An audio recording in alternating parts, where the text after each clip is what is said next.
ہمیں دین پر عمل کرتے ہوئے کیا مشکل پیش آئی۔ ہم تو دین کی راہوں کے مسافر ہوئے تو عزتیں پائیں، ہم نے اللہ کا نام لیا تو لوگوں نے پیار دیا، ہم نے عبادات کے طریقے اختیار کیے تو معاشرے میں شریف کہلائے۔ لیکن کتنا مشکل اور کٹھن لمحہ تھا جب کوئی اسلام لاتا تو معاشرے سے کٹ جاتا، سماجی بائیکاٹ کر دیا جاتا، وہ لوگوں سے الگ ہو جاتا۔ میرے اور آپ کے آقا و مولا حضور نبی رحمت صلی اللہ علیہ وآلہ وسلم قریش کے عالی نسب خاندان سے تعلق رکھتے ہیں، صادق بھی کہلاتے ہیں، امین بھی کہلاتے ہیں، لوگوں کی امانتیں بھی حضور کے گھر میں پڑی ہیں، اپنے فیصلوں میں حضور کو حاکم بھی مانتے ہیں۔ لیکن جب اللہ کی توحید کا اعلان کیا، جب لوگوں کو راہ راست اور راہ حق کی طرف بلایا تو یہ سارے مخالف ہو جاتے ہیں، حتیٰ کہ اپنے سقے عزیز بھی کتنے دل آزار جملے بولتے ہیں، تبا لک ہنالک سائر الیوم الہذا جمعتنا۔ یہ رشتے میں سکا چچا بولتا ہے۔ اللہ اکبر، مشکلیں سہی، تکلیفیں سہی، سماجی مقاطعہ ہوا، سوشل بائیکاٹ ہوا۔ شاب ابی طالب کے 3 سال کس کٹھن حالات میں حضور اور حضور کے غلاموں نے اور خاندان والوں نے کاٹے، حتیٰ کہ درختوں کے پتے کھا کھا کے گزر اوقات ہوتی تھی۔ معاہدہ لکھ کے کعبۃ اللہ کے ساتھ لٹکا دیا گیا، اور یہ اتنے سنگ دل ثابت ہوئے کہ باہر سے کوئی تجارتی قافلہ آتا جس کے پاس اغذیہ ہوتی، کھانے پینے کی اشیاء ہوتی، تو ان کو ادھر جانے نہ دیتے، مبادا کہیں یہ خرید نہ لیں۔ ان کا خیال یہ تھا کہ یہ بھوک سے دم توڑ جائیں، اور نیا دین جو لے کر کے آئے ہیں وہ شعب ابی طالب میں اس گھاٹی کے اندر ہی اپنے آخری دن پورے کرے۔ لیکن جس کو اللہ نے سر بلند کرنا ہو، عزت دینی ہو، جس دین کو پوری دنیا کے اوپر غالب ہونا تھا، اس کو کون روک سکتا تھا؟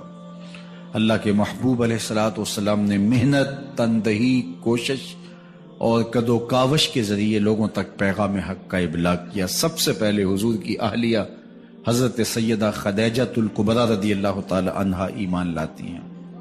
حضور علیہ السلام کے قریبی دوست، گہرے دوست حضرت سیدنا ابو بکر رضی اللہ تعالی عنہ ایمان لاتے ہیں۔ حضرت علی المرتضیٰ رضی اللہ تعالیٰ عنہ اگرچہ نو عمر ہے، لیکن سینے پہ ہاتھ رکھ کے کہتے ہیں جان و دل فدا کروں گا حضور آپ پہ۔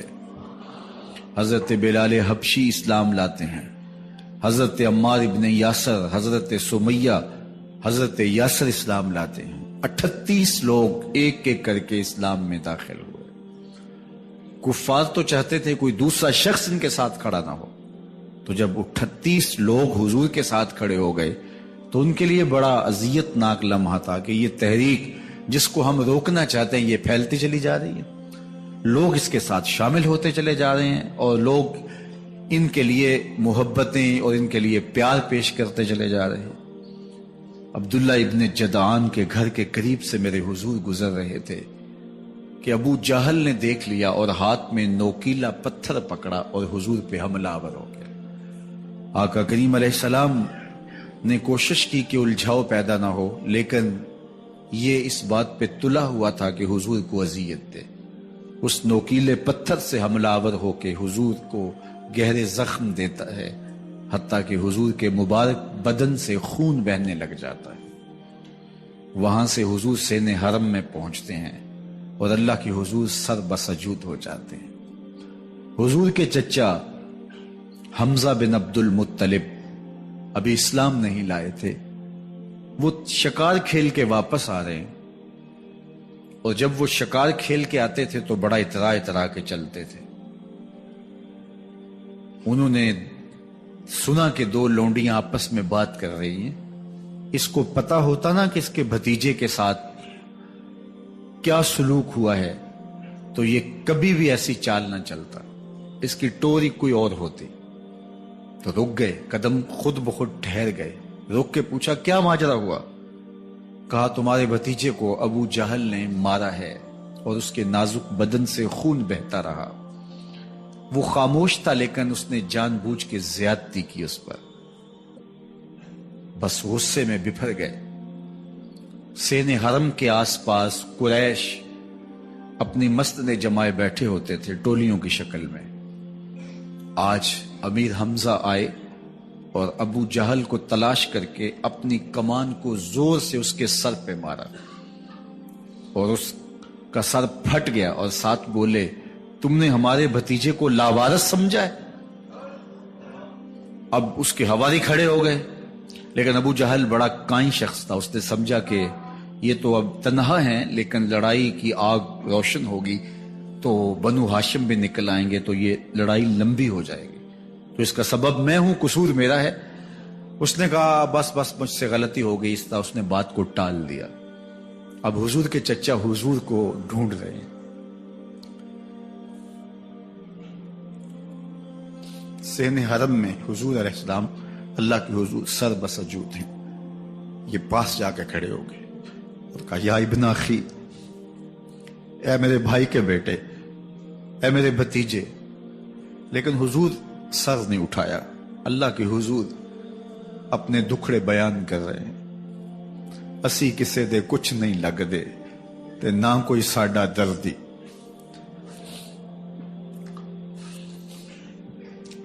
اللہ کے محبوب علیہ السلام اللہ کے حضور سر بسجود ہے۔ انہوں نے پھر کہا یا ابن اخی، اے میرے بھائی کے بیٹے، اور انہیں بے چینی ہے کہ بتاؤں کہ حوصلہ رکھو میں تمہارا بدلہ لے لیا، لیکن حضور سر نہیں اٹھا رہے۔ تیسری مرتبہ پھر آواز دی، حضور نے سر اٹھایا، آنکھیں آنسوں سے بھری ہوئی تھی، تو برجستہ کہا بھتیجے میں تمہارا بدلہ لے لیا۔ میرے حضور نے فرمایا چچا مجھے اس کی کوئی خوشی نہیں ہوئی۔ یہ حیرت زدہ ہو گئے کہ اتنا بڑا کام، اس وقت مکے کا اتنا بڑا سورما، اور میں اس سے ٹکرا کے آیا ہوں اور یہ کہہ رہے ہیں مجھے کوئی خوشی نہیں ہوئی۔ قسمت اچھی تھی۔ بولے بھتیجے تم کیسے خوش ہوتے ہو؟ کہا جس رب کو میں مانتا ہوں اس کو تم بھی مان لو۔ تو امیر حمزہ کی قسمت اچھی تھی تو آگے بڑھے اور اسلام قبول کر لیا۔ 38 لوگ پہلے مسلمان تھے، یہ 39 میں مسلمان ہو گئے۔ بس ان کا اسلام لانا مسلمانوں کے لیے تسکین قلب کا ساما ہوا۔ حضور کی آنکھوں میں امٹتے ہوئے آنسو، آگے بڑھے، کعبے کو غلاف کو پکڑا، کہا اللہم اعز الاسلام باحب الرجلین الیک بعمر ابن الخطاب او بعمر ابن حشام۔ اے اللہ ایک شیر دیا ہے، ایک شیر اور دے دے، اب تیری مرضی، یا عمر بن خطاب دے دے یا عمر بن حشام دے دے۔ اگرچہ اس نے میرے اوپر پتھر برسائے ہیں، مجھے زخمی کیا ہے، لیکن اگر دین کی تقویت اس سے ہو سکتی ہے تو مالک مجھے کوئی غصہ نہیں۔ چاہے عمر بن حشام، یہ ابو جہل کا نام ہے، مجھے چاہے ابو عمر بن حشام دے دے یا عمر بن خطاب دے دے، ایک شیر دے دیا، ایک شیر اور عطا کر دے۔ حضور کعبہ کے غلاف سے لپٹ کے اللہ کے حضور دعائیں مانگ رہے ہیں۔ 39 لوگ اسلام لا چکے ہیں، 40ویں کا انتظار ہے۔ اللہ کے محبوب علیہ السلام کی دعائیں ہیں، حضور کی التجائیں ہیں۔ ادھر یہ خبر پورے مکے میں پھیل جاتی ہے کہ حمزہ بھی ایمان لے آئے۔ کفار پر سراسیمگی سی کیفیت پیدا ہو جاتی ہے کہ ہم تو سمجھتے تھے کہ یہ 2-4 لوگ ہیں، 10, 15, 20 لوگ جمع ہو جائیں گے، اور اس طرح کے لوگ بھی اگر ان کے ساتھ شامل ہو گئے تو ان کا راستہ نہیں روکا جا سکے گا۔ وہ سر جوڑ کے سوچنے لگے، ابو جہل کو کوسنے دینے لگے، اس نے کیوں یہ ظلم کیا کہ اس کا نتیجہ یہ پھر ہمیں بھگتنا پڑ رہا ہے، اس کے لیے کوئی تدبیر کرنی چاہیے، اس کے لیے کوئی حکمت سوچنی چاہیے۔ 26 سال کا نوجوان ہے، خطاب کا بیٹا ہے، نام عمر ہے، اپنے گھر کے اندر پیچ و تاب کھا رہا ہے کہ اگر یوں ہی اسلام پھیلتا رہا تو ہمارے بتوں کے خلاف اٹھنے والا یہ نظم اتنا پھیل جائے گا کہ روکنا مشکل ہو جائے گا، آباء و اجداد کی کہانیاں ختم ہو جائیں گی، یہ ایک نیا دین ایسے پنپتا رہا تو پھر اس کو روکا نہیں جا سکے گا. کون روکے؟ دل میں خیال آیا اس کا ایک ہی حل ہے کہ بانی اسلام کی زندگی کا چراغ گل کر دیا جائے. لیکن یہ اتنا بڑا کام کون کرے؟ سوچا خود کروں گا. اٹھتی جوانی اور یہ پہلوانی کا زمانہ تھا عمر بن خطاب کا. اعضاء میں توانائی، طبیعت میں جوش، تلوار حمائل کی. دوپہر کے وقت خیال آیا تو کڑکتی دوپہر میں چل پڑے. سنسان گلیاں ہیں، سخت گرمی ہے، لوگ دیواروں سے لگ کے چلتے ہیں اگر کوئی کسی کو کسی مجبوری کے تحت کہیں جانا بھی پڑے. لیکن یہ مست ہاتھی کی طرح اپنے ارادے کو عملی جامہ پہنانے کے لیے گھر سے نکل پڑتے ہیں اور اس انداز سے تلوار حمائل کیے ہوئے آگے بڑھ رہے ہیں. نعیم بن عبداللہ آگے سے آ رہے تھے. آنکھوں میں اترا ہوا نشہ دیکھا، کہانی سمجھ گئے. یہ بھی مسلمان ہو گئے تھے لیکن ابھی ایمان ظاہر نہیں کیا. کہا عمر کدھر کے ارادے ہیں؟ کہا بانی اسلام کا چراغ بجھانے جا رہا ہوں. یہ روز روز کی کہانی ختم کرنے جا رہا ہوں. آج حمزہ ایمان لائے ہیں، کل کوئی اور آ جائے گا، پھر اس تحریک کو روکنا مشکل ہو جائے گا. نعیم بن عبداللہ مسکرا کے بولے گھر کی خبر لی ہے؟ کہا کیا ہوا میرے گھر کو؟ کہا تمہاری بہن فاطمہ بھی اس محمد کی غلام بن گئی ہے، تمہارا بہنوئی سعید بن زید بھی اس کا نوکر بن گیا ہے. بس بپھر گئے. وہ جو غصہ تھا وہ ادھر منتقل ہو گیا، بہن کے گھر کا رخ کیا. جب دروازے پہ پہنچے تو اندر سے قرآن پڑھنے کی آواز آ رہی ہے. جو کہا گیا تھا، جو سنا تھا، اس کا یقین پیدا ہو گیا. زور زور سے دروازے کو کھٹکھٹانے لگے. بہن نے دیکھا کہ بھائی ہے. جو قرآن پڑھ رہا تھا اس کو چھپا دیا اور خود دروازہ کھولا. بس پیٹنا شروع کر دیا، مار مار کے سر پھوڑ دیا. خون بہ رہا ہے. جب سر پھٹ گیا تو فاطمہ بنت خطاب بولی عمر تم خطاب کے بیٹے ہو، میں بھی خطاب کی بیٹی ہوں. سن لو محمد کا دامن نہیں چھوڑو، جو کرنا ہے کرو. جب یہ تیور دیکھے تو عمر کی حیرت انتہا کو چھو گئی. یہ کون سی قوت ہے جس نے ایک عورت کے اندر یہ جذبے رکھ دیے؟ کہا اچھا بتاؤ تم کیا پڑھ رہے تھے؟ کہا تم ناپاک ہو، تمہیں نہیں دوں گی. کہا کیسے دو گی؟ کہا پہلے غسل کرو. عمر غسل کر رہا ہے. سودا لینے کے لیے بازار گئے، ہاتھ اس کے بکے جس کے خریدار گئے. عمر غسل کر رہے ہیں. غسل کر کے باہر آئے تو بہن قرآن لے آئی. وہ کھجور کی چھالیں، وہ چمڑے کے اوپر لکھا ہوا قرآن سامنے رکھ دیا. عمر پڑھ رہے ہیں طٰہٰ ما انزلنا علیک القرآن لتشقیٰ. اے 14ویں کے چاند محبوب، قرآن اس لیے نازل تو نہیں کیا تھا کہ تم مشقت میں پڑ جائے. محبوب رحمت کے دروازے کھل رہے ہیں، کرم نوازیاں ہونے والی ہیں. عمر پڑھتے گئے، آنکھوں کے بندن ٹوٹ گئے، آنسو آنے لگے، ٹپ ٹپ آنسو گرنے لگے. عمر رو رہے ہیں، بدن کانپ رہا ہے.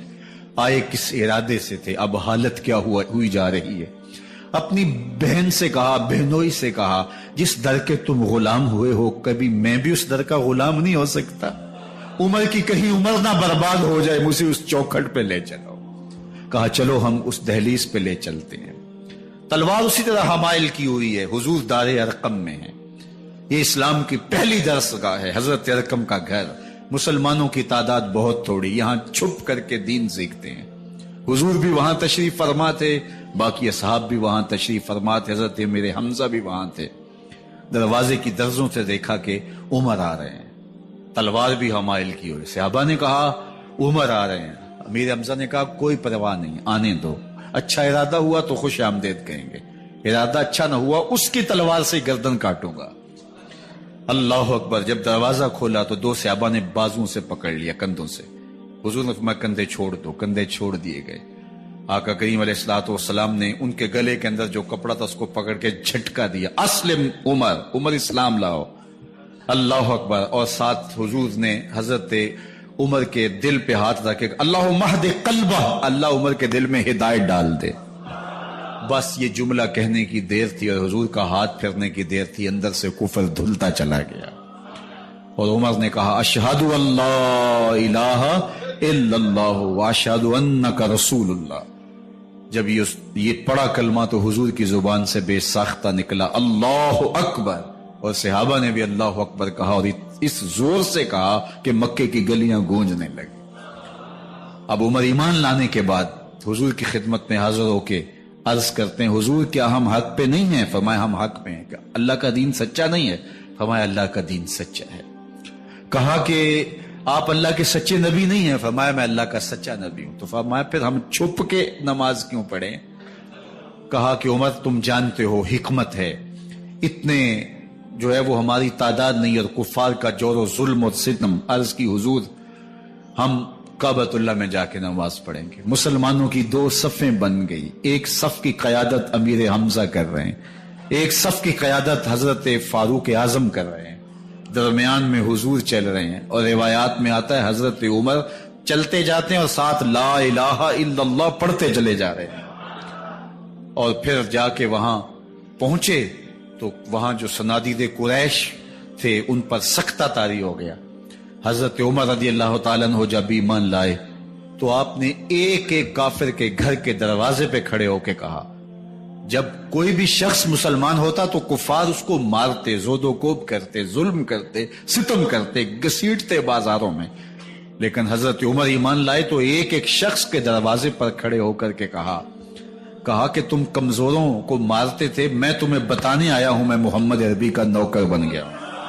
بلکہ آپ نے اعلان کیا جس نے اپنی بیوی کو، بیوہ اور بچوں کو یتیم کروانا ہو اور اپنے ماں باپ کی کمر کو جھکانا ہو وہ عمر کے مقابلے میں آئے۔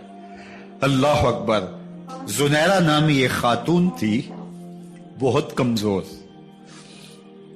راوی کہتا ہے کہ اس کی ہڈیوں میں گودا نہیں تھا، عشق رسول تھا، اور اس کا ظالم آقا اس کو مارتا ہے، اور جب مار مار کے تھک جاتا ہے ادھر سے عمر آ رہے ہیں، یہ اسلام لانے کے پہلے کی کہانی ہے، تو ادھر سے عمر آ رہے ہیں تو اس نے کہا عمر تم جوان آدمی ہو تو یہ چھوڑتی نہیں ہے اپنے نبی کا نام، ذرا تم آؤ۔ تو عمر کوڑا پکڑ لیتے اسے مارتے ہیں، مارتے مارتے تھک جاتے ہیں تو پانی پینے لگتے ہیں، تو کہتے ہیں مجھے تیرے پہ ترس نہیں آیا لیکن میں ذرا پانی پینے لگا ہوں، اور پھر گلے کے اندر کپ ڈال کر کے کوڑا اور اس کی رسی کو بل دیتے ہیں اور اس کی آنکھیں باہر نکل آتی ہیں، اور کہتے ہیں بلا اپنے نبی کو جو تیری آنکھوں کی بینائی واپس کرے۔ اللہ اکبر۔ تو اس نے آسمان کی طرف منہ کر کے کہا مالک میں کبھی بھی آنکھوں کی بینائی نہ مانگتی، لیکن اب تیرے نبی کی عزت کا سوال ہے۔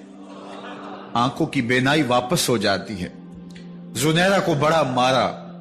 آج عمر گلیوں میں آنکھوں میں آنسو ہیں اور عجیب دلے بےتاب ہے، اور کہتا ہے آؤ بھائی میں حضور کا غلام بن گیا ہوں، تمہیں بتانے آیا ہوں۔ زنیرہ نے موڑ کاٹا تو آگے عمر یہ آواز دے رہے تھے۔ زنیرہ ایک کونے پہ کھڑے ہو کے رو کے کہتی ہے عمر تم تو بڑے اس دن جوش و غضب میں تھے اور تم مارتے ہوئے تھکتے نہیں تھے۔ تو عمر نے کہا زنیرہ اس دن میں نے دیکھا نہیں تھا، اب میں محمد عربی کو دیکھ آیا ہوں۔ جنہ ویکھیا نہیں ہو کرن گلاں، جنہ ویکھیا نہیں ہو کرن گلاں، جنہ ویکھیا ہو تے بول دے نہیں، جڑے محرم راز حقیقت دے اور راز حقیقت کھول دے نہیں۔ تو حضرت عمر رضی اللہ تعالیٰ عنہ ایمان لائے۔ حضرت عبداللہ ابن مسعود رضی اللہ تعالیٰ عنہ فرماتے ہیں کہ حضرت عمر کا ایمان لانا مسلمانوں کے لیے عزت کا سبب تھا، ان کا ہجرت کرنا مسلمانوں کی نصرت تھی، اور ان کی خلافت مسلمانوں کے لیے رحمت تھی۔ حضرت عمر رضی اللہ تعالی عنہ وہ ہیں کہ میرے حضور نے فرمایا لوگوں جب نیک لوگوں کا ذکر کرو تو میرے عمر کا تذکرہ ضرور کیا کرو۔ میرا عمر وہ ہے کہ جب وہ ایک جگہ ایک سمت سے آ رہا ہو، ایک گلی اور بازار سے آ رہا ہو تو شیطان بھی آ رہا ہو، عمر کو دیکھ کے راستہ تبدیل کر لیتا ہے۔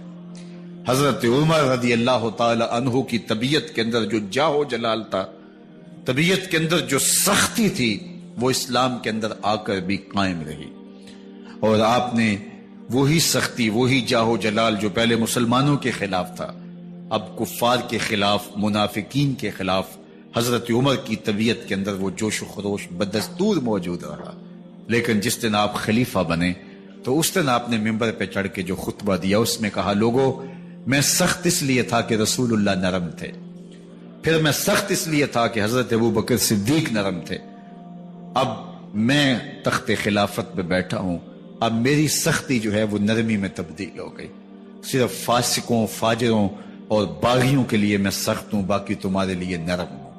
سب سے کم جو تنخواہ بیت المال سے اگر کسی وجود نے لی ہے تو وہ حضرت عمر رضی اللہ تعالیٰ عنہ نے لی، صرف 2 جوڑے لیتے تھے سال میں، اور راوی کہتا ہے کہ میں نے دیکھا ہے کہ اس میں بھی 17 پیوند لگے ہوتے تھے۔ حضرت عمر رضی اللہ تعالیٰ عنہ کا طرز زندگی، آپ کا انداز معاشرت اور آپ کا انداز خلافت، ہر لمحہ آپ کی زندگی کا اٹھا کے دیکھیے کتنی مرتبہ قرآن حضرت عمر کی رائے کے مطابق نازل ہوا ہے۔ اللہ تعالیٰ جل شانہ نے ان کو صاحب الہام بنایا تھا۔ ہر امت میں کوئی صاحب الہام ہوتا ہے، حضور کی امت کا صاحب الہام حضرت عمر رضی اللہ تعالیٰ عنہ، اور آقا کریم نے انہیں اپنا وزیر قرار دیا، فرمایا میرے 2 وزیر آسمانوں میں ہیں، 2 وزیر زمینوں میں ہیں، آسمانوں کے وزیر جو ہے وہ جبرائیل اور میکائیل ہیں، اور زمین کے وزیر ابو بکر اور عمر ہیں رضی اللہ تعالی عنہما۔ تو اللہ تعالیٰ جل شانہ نے حضرت سیدنا صدیق اکبر کے بعد حضرت سیدنا عمر بن خطاب رضی اللہ تعالیٰ عنہ سے جو کام لیا، مختصر دور خلافت کے اندر 10 سال 6 ماہ 4 دن آپ نے خلافت فرمائی ہے، لیکن کہاں سے چلے اور یہاں مکران تک، بلوچستان کا حصہ ہے، یہاں تک آپ کے سلطنت کی حدود وسیع ہوئی، ادھر آرمینیا تک جا پہنچے، حمص فتح کیا، قادسیہ، یرموک، آپ ذرا دیکھیے کہ کہاں تک آپ کی فوجوں کے گھوڑے دوڑتے رہے، اور اللہ تعالیٰ جل شانہ نے ان کو جو توانائی، عدل و انصاف کی قوت عطا فرمائی۔ اللہ اکبر، جب زمین پہ عدل کیا ہو تو زمین بھی حکم مانتی ہے، اور حضرت عمر وہ تھے جن کا حکم ہوائیں بھی مانتی تھی، زمین بھی مانتی تھی، جن کا حکم جو ہے وہ آگ بھی تسلیم کرتی تھی اور دریا بھی ان کا حکم مانا کرتے تھے۔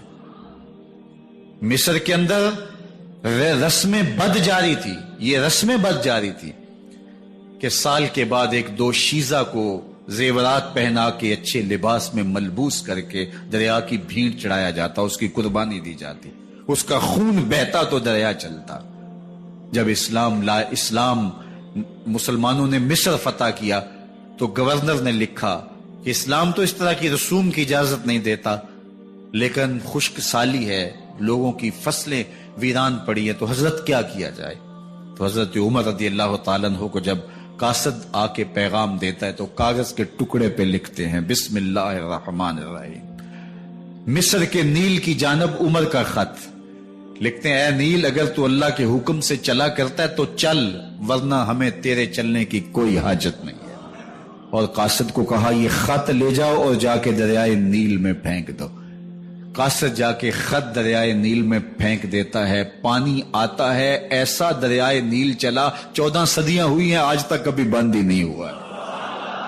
دریا حکم مانتے ہیں، آگ نکلتی ہے، لوگ حضرت عمر رضی اللہ تعالی عنہ کے پاس آئے، حضرت لاوا پھوٹا ہے، آگ نکل رہی ہے اور مدینے کی طرف بڑھ رہی ہے، اب کیا کیا جائے؟ فائر بریگیڈ تو زمانے میں تھی نہیں۔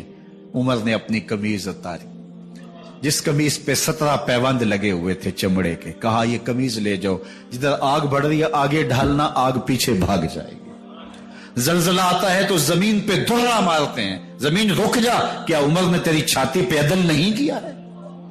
تو یہ عمر ہیں رضی اللہ تعالی عنہ کہ جن کے انصاف کی وجہ سے، جن کے عدل کی وجہ سے اللہ تعالیٰ کی رحمات اور اس کی برکات کا نزول ہوتا تھا، اور اللہ تعالیٰ نے مسلمانوں کو وہ آبرومند حکومت دی۔ کائنات کی تاریخ کے اندر ایسی حکومت آپ نے نہیں دیکھی ہوگی جو حضرت عمر نے حکومت کی ہے۔ اللہ اکبر، فرمایا فرات کے کنارے پہ ایک کتا بھی پیاسا مر گیا تو اس کا حساب بھی عمر سے ہوگا۔ جب اتنے علاقے فتح ہو گئے تو ایک دن حضرت عمر بیٹھ کے رو رہے تھے، تو کسی نے کہا حضرت رو کیوں رہے ہیں؟ فرمایا کہ میں اس لیے رو رہا ہوں کہ فلاں پل سے بکریاں گزری ہیں، تو پل کے اندر شکستگی تھی، ٹوٹا ہوا تھا پل درمیان میں کچھ، اس میں ایک بکری کی ٹانگ ٹوٹ گئی ہے، تو میں ڈرتا ہوں کہیں اس کا حساب نہ لیا جائے کہ میرا رب یہ نہ پوچھے کہ عمر تو نے پل صحیح تعمیر نہیں کروائے تھے کہ ایک بکری کی ٹانگ کیوں ٹوٹی ہے۔ یہ ہیں حضرت عمر رضی اللہ تعالی عنہ۔ اللہ اکبر۔ حضرت سیدنا عمر رضی اللہ تعالیٰ عنہ کی پوری زندگی آپ دیکھ لیجئے، آپ دن کو گھر میں بیٹھتے ہیں، دربار خلافت میں بیٹھتے ہیں، اور آپ کا دربار خلافت کیا ہے؟ کوئی عالی نصب محل نہیں ہے، مسجد نبوی کا صحن ہے، وہاں بیٹھ کے فیصلے ہو رہے ہیں۔ باہر سے سفیر آتا ہے اور آ کے پوچھتا ہے کہ میں امیر المومنین کے، مسلمانوں کے حکمران کے دارالامارہ میں محل میں جانا ہے، تو وہ مسکرا کے کہتے ہیں ہمارے امیر کا تو کوئی محل نہیں ہے۔ کہا کہاں ہے تمہارا امیر؟ کہا مسجد نبوی میں ہوگا یا بیت المال کے اونٹوں کی دیکھ بھالی کر رہا ہوگا، ان کی دیکھ بھال میں لگا ہوگا۔ وہ جب گئے تو مسجد میں نہیں ہے، اللہ اکبر، وہاں گئے تو وہاں بھی نہیں ہے۔ پھر کیا دیکھتے ہیں کہ عمر رضی اللہ تعالی عنہ جنت البقیع کے پاس ایک درخت کے نیچے اینٹ کا سرانہ رکھ کے سوئے ہوئے، تو اس نے کہا عمر تو نے عدل کیا ہے، تجھے کچی اینٹ پہ بھی نیند آ گئی۔ ہمارے حکمرانوں نے انصاف نہیں کیا، اور وہ بند اور محفوظ کمروں کے اندر بھی سکون اور چین کی نیند نہیں سو سکتے۔ حضرت سیدنا عمر رضی اللہ تعالیٰ عنہ نے اس طرح ان امور سلطنت نبھائے۔ آپ دن کو لوگوں کی دیکھ بھالی کرتے، لوگوں کی ضروریات سنتے سمجھتے، اور جب رات پڑتی لوگ سو جاتے، عمر مدینے کی گلیوں میں پہرا دیتے۔ کائنات نے کوئی ایسا بھی حکمران دیکھا ہوگا؟ اللہ اکبر۔ وہ مجاہد جو مختلف محاذات پہ گئے ہوئے ہوتے، ان کے گھروں کی دیکھ بھالی کرتے، ان کی ضروریات کا خیال رکھتے، ان کی آبرو کا پہرا دیتے۔ راتوں کی تنہائیوں کے اندر حضرت عمر اٹھتے اور جا کے گشت کرتے، چکر لگاتے، دیکھتے کوئی آنکھ پر نم نہ ہو، مفلسی کا کسی گھر میں ماتم نہ ہو، لوگوں کی ضروریات کا خیال رکھتے۔ اللہ اکبر۔ ایک دن حضرت عمر رضی اللہ تعالیٰ عنہ ایک گھر کے قریب سے گزرے، گھر سے دھواں نکل رہا تھا، سوچا کوئی مہمان ہوگا، گزر گئے۔ تھوڑی دیر کے بعد پھر دوبارہ اس گلی سے گزر ہوا تو پھر دھواں نکل رہا تھا، پھر گزر گئے۔ 2 گھنٹے کے بعد پھر دوبارہ ادھر سے گزران ہوا تو پھر دھواں نکل رہا تھا۔ رات کا پچھلا پہر ہے، ابھی تک گھر سے دھواں نکل رہا ہے۔ عمر رضی اللہ تعالیٰ عنہ نے دروازے کو کھٹکھٹایا، اندر سے خاتون کی آواز ہے، اس وقت کون ہے؟ کہا ایک مسافر ہوں، پوچھنا چاہتا ہوں تمہارے گھر سے دھواں کیوں نکل رہا ہے رات کے اس پہر؟ کہا تمہیں اس سے کیا غرض؟ کہا نہیں مجھے تشویش ہوئی ہے۔ تو اس نے کہا عمر کی جان کو رو رہی ہوں۔ حضرت عمر رضی اللہ تعالیٰ عنہ نے کہا کیا ہوا؟ کہا کہ کھانے کے لیے گھر کچھ نہیں ہے، بچے ضد کر رہے ہیں، ہنڈیا کے اندر پتھر ڈال کر کے میں نیچے سے آگ دیے جا رہی ہوں، بچوں کہتے ہیں تھوڑی دیر ہے تھوڑی دیر ہے، کہ بچے تھک کے سو جائیں گے انتظار کر کر کے، تو کچھ ہو تو پکے، اور بچے ہیں بھوک سے، شدت بھوک کی وجہ سے سو بھی نہیں رہے، اور میں یہاں بیٹھے عمر کی جان رو رہی۔ حضرت عمر رضی اللہ تعالیٰ عنہ واپس آئے، گھی کا کنستر اٹھایا، آٹے کی بوری لی اور ساز و سامان لیا۔ خادم تھا آپ کا اسلم بیت المال میں، اس نے حضرت یہ سب کچھ میں اٹھا لیتا ہوں۔ کہا حشر کے دن میرا بوجھ اٹھاؤ گے؟ کہا نہیں وہ تو آپ کو اٹھانا ہوگا۔ کہا عمر کو آج خود ہی اٹھانے تو، اور اٹھا کے ان کے گھر آئے، اور گھر آ کے ان کو سب کچھ دیا، اور پھر اس کے بعد جب کھانا تیار ہوا، بلکہ روایت میں آتا ہے کہ جب آگ جلا رہی تھی تو عمر جھک کے چولہے میں پھونکے مار رہے تھے۔ اللہ اکبر۔ اس خاتون کو نہیں پتا کہ یہ کون ہے، یہ کوئی اجنبی مسافر ہے، میری مدد کر رہا ہے۔ پھر بچے جو ہے وہ جب کھانا کھا کے خوش ہوئے تو حضرت عمر رضی اللہ تعالیٰ عنہ نے دل میں سوچا اور کہا عمر جس طرح تو نے بچوں کو رلایا ہے آج ان بچوں کو ہنساؤ بھی۔ تو بچے بیٹھے ہیں تو عمر کبھی ادھر جاتے ہیں کبھی ادھر جاتے ہیں، جس طرح بچوں کو کھلانے کے لیے جو ہے وہ گھٹنوں کے بل اور ہاتھوں کے بل لوگ چلتے ہیں، حضرت عمر یوں چلتے ہیں اور وہ بچے مسکراتے ہیں۔ جب بچے ہنسنے لگے، کھانا کھا چکے، عمر اس خاتون سے مخاطب ہو کے کہتے ہیں بہن دیکھ عمر کی بڑی مجبوریاں ہیں، فسطاط، یرموک، کہاں کہاں آرمینیا، کہاں کہاں سرحدوں پہ محاذ پہ لوگ موجود ہیں، ان کی دیکھ بھال کرنی، امور خلافت، کیا کیا معاملے ہیں، تنہا اکیلے بیچارے کی جان ہے، وہ نہیں خیال کر سکا، چل تو اسے معاف کر دے۔